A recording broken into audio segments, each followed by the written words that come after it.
नमस्ते मित्रों। आज हम बात करने वाले हैं एक ऐसे हार्मोन के बारे में जो कि महिला यानी जो फीमेल होती है ना, उसके जो साइकिल या फिर जो प्रेगनेंसी में बहुत ही इंपॉर्टेंट रोल प्ले करता है, जिसका नाम है प्रोजेस्टेरोन। आज हम देखेंगे कि अगर हमारे बॉडी में प्रोजेस्टेरोन की मात्रा ज़्यादा हो जाए या फिर कम हो जाए तो फिर क्या क्या इफेक्ट देखने को मिलता है। ठीक है, तो चलिए देखते हैं इसको स्टेप बाय स्टेप। खासकर ये महिलाओं के लिए ज़्यादा बेटर होता है, ठीक है, ज़्यादा यूजफुल होगा वीडियो। उससे पहले देखिए this video proudly sponsored by Ram Uttama. सबसे पहले हम बात करेंगे क्या होगा जब हमारे बॉडी में प्रोजेस्टेरोन जो होता है वो कम होने लगे, इसकी डेफिशिएंसी हो गई या फिर लो प्रोजेस्टेरोन होने लगे। देखिए, अगर प्रोजेस्टेरोन कम हो जाता है ना तो ये बॉडी में बहुत सारे चेंजेस ला सकता है। ठीक है, इरेगुलर पीरियड, मेंस्ट्रुअल इशू, ये क्या करते हैं ना, पीरियड या तो लेट होने लगते हैं या फिर स्किप हो जाते हैं अगर प्रोजेस्टेरोन की कमी हो जाती है। ठीक है, स्पॉटिंग या फिर हैवी ब्लीडिंग भी हो सकता है। ओके, उसके बाद कुछ डिफिकल्टी इन प्रेगनेंसी, मिसगैरेज का रिस्क होने लगता है। देखिए, प्रोजेस्टेरोन जो होता है ना, ये यूट्रस को प्रेगनेंसी मेंटेन करने के लिए हेल्प करता है। ठीक है, जो प्रोजेस्टेरोन है वो यूट्रस को प्रेगनेंसी मेंटेन करने के लिए हेल्प करता है। ठीक है, अगर लो लेवल हो जाए ना प्रोजेस्टेरोन तो फर्टिलाइज एग इम्प्लांट नहीं हो पाते हैं और मिसगैरेज का रिस्क बढ़ जाता है। ठीक है, मिसगैरेज का रिस्क बढ़ जाता है। इसीलिए आप लोग देखते होंगे किसी को लेडीज़ को प्रोजेस्टेरोन का टेबलेट दिया जाता है। इंजेक्शन शायद नहीं होता है, कि शायद होता है, कंफर्म नहीं, मतलब टेबलेट होता है। ठीक है, टेबलेट दिया जाता है। उसके बाद से क्या होगा, मूड स्विंग एंड डिप्रेशन होने लगता है। जैसे क्या होता है, लो प्रोजेस्टेरोन से सेरोटोनिन हार्मोन का बैलेंस डिस्टर्ब हो जाता है, जिससे कि रिजल्ट में क्या होगा, आपका इरिटेबिलिटी होने लगता है, एंजाइटी या फिर डिप्रेशन फील भी हो सकता है। उस वजह से कुछ आपका जो कुछ हॉट फ्लैशेस जैसे स्लीप इशू भी होने लगते हैं। हॉट फ्लैशेस या फिर स्लीप इशू, ये हार्मोन क्या करते हैं, जो प्रोजेस्टेरोन, ये बॉडी का टेम्परेचर और स्लीप साइकिल को रेगुलेट करता है। अगर इसकी मात्रा कम हो जाए या कम लेवल में क्या होता है ना, नाइट स्वीटनिंग। ठीक है, नाइट स्वीट मतलब नाइट में पसीने आने की वजह से नींद में प्रॉब्लम आ सकती है। उसके बाद कुछ यहाँ पे फेटिक एंड लो एनर्जी भी होने लगती है। जैसे लो प्रोजेस्टेरोन मेटाबॉलिज्म और एनर्जी प्रोडक्शन को इफेक्ट करता है। बॉडी कॉन्स्टेंटली जो होता है ना, टायर्ड फील करने लगती है अगर हमारे बॉडी में प्रोजेस्टेरोन की मात्रा कम, मतलब खासकर फीमेल में, मतलब प्रोजेस्टेरोन की मात्रा कम हो जाती है। तो ठीक है, उसके बाद कुछ लो लिबिडो, सेक्सुअल डिस्फंक्शन, मतलब क्या, लो लिबिडो का मतलब क्या, सेक्स ड्राइव में लो हो जाना, मतलब कमी हो जाना, मतलब ज़्यादा करने का मन नहीं करना। ठीक है, लिबिडो का मतलब वही सेक्स ड्राइव, शायद वही होता है, मैं भी कंफर्म नहीं हूँ।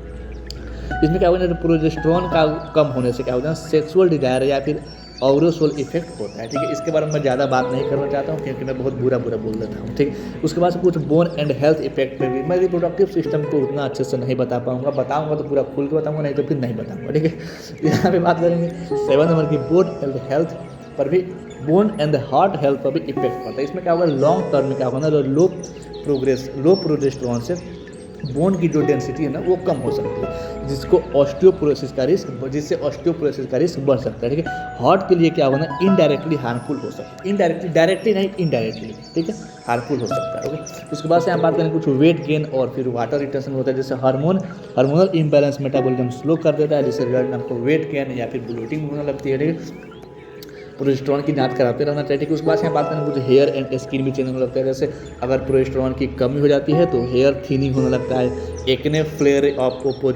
पॉसिबल भी हो सकता है। ठीक है, एक्ने उकने या फिर हेयर फॉलिंग, ये सारी चीज़ें होने लगती है। उसके बाद यहाँ बात करेंगे प्रोजेस्टेरोन ज़्यादा हो जाती है तब क्या होगा, मतलब एक्सेस हो जाए हमारे बॉडी में तब क्या होगा, हाई प्रोजेस्टेरोन हो जाता है। ठीक है, तब क्या हो जाता है, अगर प्रोजेस्टेरोन हमारे बॉडी में ज़्यादा हो जाती है, मतलब फीमेल बॉडी में ज़्यादा हो जाती है तो कुछ चेंजेस आ सकते हैं, उसी को हम लोग देखेंगे। ठीक है, यहाँ पर जैसे मूड स्विंग वही हो गया, स्लीपनेस, जैसे हाई प्रोजेस्टेरोन जो होता है सेडेटिव इफेक्ट देता है, जैसे रिजल्ट में ड्राउजीनेस या फिर लेदरी फील हो सकता है। ठीक है, लेदरी फील हो सकता है, लेदर भी या लेदर मतलब लेदरी फील हो सकता है। उसके बाद से आप बात करेंगे 2 नंबर की वेट गेन या फिर ब्लोटिंग हो सकता है, जैसे ज़्यादा वाटर रिटेंशन और फैट डिपोजिशन भी ज़्यादा हो जाता है। ठीक है, उसके बाद कुछ ब्रेस्ट टेंडरनेस हो सकता है, मतलब ब्रेस्ट में स्वेलिंग और टेंडरनेस कॉमन हो जाती है। ठीक है, अगर प्रोजेस्टेरोन की मात्रा ज़्यादा हो जाती है तो। ठीक है, डिजीनेस या फिर फैटिग हो सकता है, जैसे ब्लड प्रेशर और शुगर लेवल पर भी इफेक्ट पड़ता है प्रोजेस्टेरोन ज़्यादा होने का। ठीक है, लाइट हेडनेस और थकान भी फील होता है। उसके बाद कुछ डाइजेस्टिव इशू भी होते हैं, जैसे प्रोजेस्टेरोन जो होता है ना, स्मूथ मसल्स को रिलैक्स करता है। अगर हाई लेवल से कॉन्स्टिपेशन या फिर ब्लोटिंग हो सकती है। ठीक है,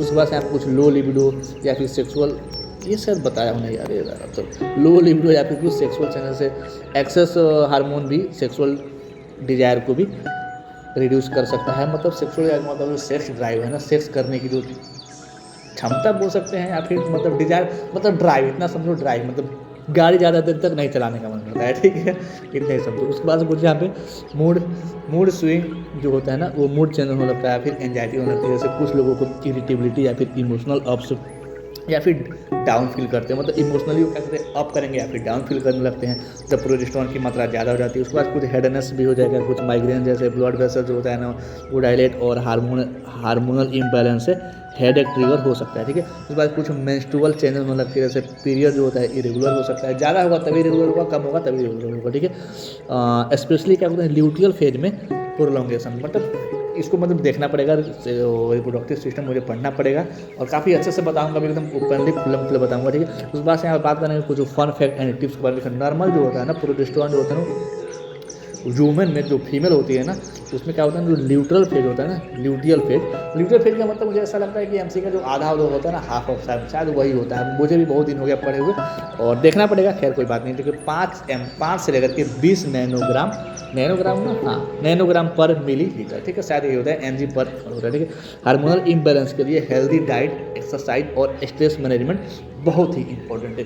मैं आपको लड़कियों को बता दे रहा हूँ, आप लोग का बहुत ज़्यादा यूज होता है आजकल इस दुनिया में। आप लोग अपने आप को कैसे रखना है, कैसे क्या करना है, सब देखना पड़ेगा, ठीक है। और बाहर का गू गोबर ना खाए। गू गोबर का मतलब समझते हो ना, चाउमीन, बर्गर, पिज्ज़ा और पता नहीं क्या एल्युमिनियम के बर्तन बनाता है, और मोमोज, हाँ मोमोज ये सब ना खाया करो, ठीक है। मोमोज खाओगे साला मून फेस बन जाएगा, जो तुम लोग को क्या हो जाएगा, थायराइड वाली सारी बीमारियाँ हो जाएगी, और तुमको होगा तो समझ लो कि भाई तुम्हारी आने वाले जनरेशन को भी हो सकता है। इसलिए भारत में लड़कियों को या इनको जगत जननी बोला जाता है, इसीलिए, ठीक है। तो आप लोग अपने आप को भूल गए हो कि आप लोग क्या है क्या नहीं है, ठीक है। खैर अगर इसमें एक वीडियो डिटेल बनाऊंगा तो आप लोग शायद रो भी सकते हैं, पर मैं नहीं बताना चाहता हूँ, बता भी सकता हूँ, कोई दिक्कत नहीं है। देखें अगर प्रेगनेंसी की प्लान कर रहे हैं आप, जो प्रोजेस्टेरोन की मात्रा ज़्यादा है या कम है, तो भी आप चाहे तो डॉक्टर को चेक कराएं, डॉक्टर से मतलब बात करें, प्रोजेस्टेरोन चेक को करना। तो खैर डॉक्टर जो होते हैं ना सारी चीज़ें की चेक को करते रहते हैं, ठीक है। अगर आपको लगता हो कि नहीं यहाँ पे कुछ गलत इन्फॉर्मेशन दिया गया है या फिर यहाँ पे कुछ गलत इन्फॉर्मेशन दिया गया, तो आप चाहे तो कमेंट करके बता सकते हैं।